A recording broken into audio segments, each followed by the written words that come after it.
So I think we're talking about some different things here. The Dibels test is actually extremely helpful. It is a great indicator of picking out the struggling readers, or if they are on level for all of the reading facets, and that's why I love it. It's not a pass-fail, and it's not a standardized test either. It's just a screener.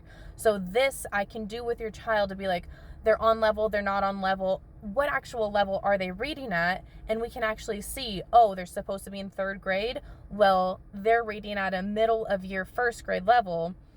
And here's the scores for it. I know exactly why they're not scaling to a 2nd or 3rd grade level, and I know where we need to address it. So not only is it super, super helpful, but no hate to this commenter at all. This is quite literally the issue. This is where I continue to bang my head against the wall when I work with American families.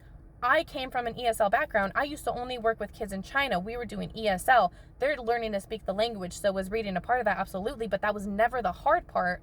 So after 2020, when I started working with American families, being like, hey, your child doesn't need tutoring in science, they can't read the science book.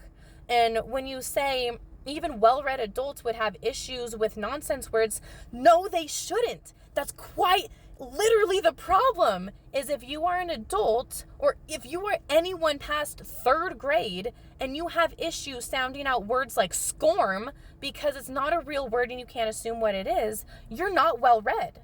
And that's such an issue. And I'll make another video later, but it's like 50% of adults in America are functionally illiterate, meaning they cannot read anything past a 5th grade level. They're not even at a middle school reading level. So they're not able to read and comprehend and make an informed decision using critical thinking skills on things that we're voting on scientific journals, medical journals, things that are happening in science and medicine.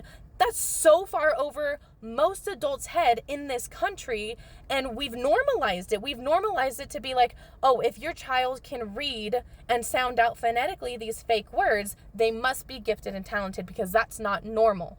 No, our system is not normal. The way we've taught literacy and reading for the last 2.5 generations with a whole language approach, that's not normal. I have ESL students who don't even freaking speak English, and they can read better at 4 or 5 years old than my 9 and 10-year-olds in the United States. That's the issue. That is why we need assessments. That's why we need to know where they're struggling, so we can get in there and fix the issues before they hit end of elementary school, middle school, high school, and college level.